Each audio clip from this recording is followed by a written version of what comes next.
हरे कृष्ण।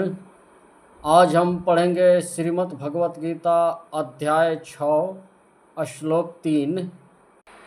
आरुरुक्षो मूर्ने योगम कर्म कारण मुच्यते योगारूढ़स्य तस्वै शमः कारण मुच्यते। यहाँ पर भगवान श्री कृष्ण कह रहे हैं अष्टांग योग का नवसाधक के लिए कर्म साधन कहलाता है और योग सिद्धि पुरुष के लिए समस्त भौतिक कार्यकलापों का परित्याग ही साधन कहा जाता है।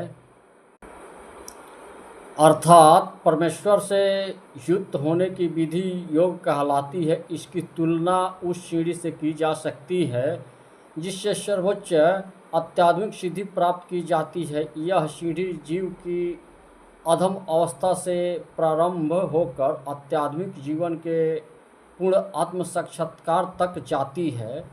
विभिन्न चढ़ावों के अनुसार इस सीढ़ी के विभिन्न भाग भिन्न भिन्न नामों से जाने जाते हैं, किंतु कुल मिलाकर यह पूरी सीढ़ी योग कहलाती है और इसे 3 भागों में विभाजित किया जा सकता है: ज्ञान योग, ध्यान योग तथा भक्ति योग।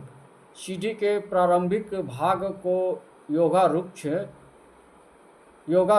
अवस्था और अंतिम भाग को योगारूढ़ कहा जाता है। जहाँ तक अष्टांग योग का संबंध है, विभिन्न यम नियमों तथा आसनों, जो प्रायः शारीरिक मुद्राएं ही है, के द्वारा ध्यान में प्रविष्ट होने के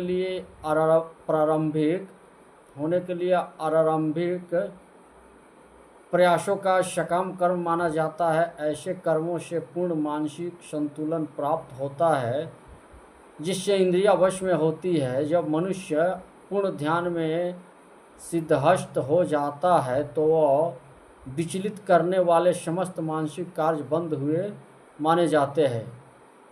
किंतु कृष्ण भावना भावित व्यक्ति प्रारंभ से ही ध्यानावस्थित रहता है, क्योंकि वह निरंतर कृष्ण का चिंतन करता है और इस प्रकार कृष्ण की सेवा में सतत व्यस्त रहने के कारण उसके सारे भौतिक कार्यकलाप बंद माने जाते हैं। हरे कृष्ण।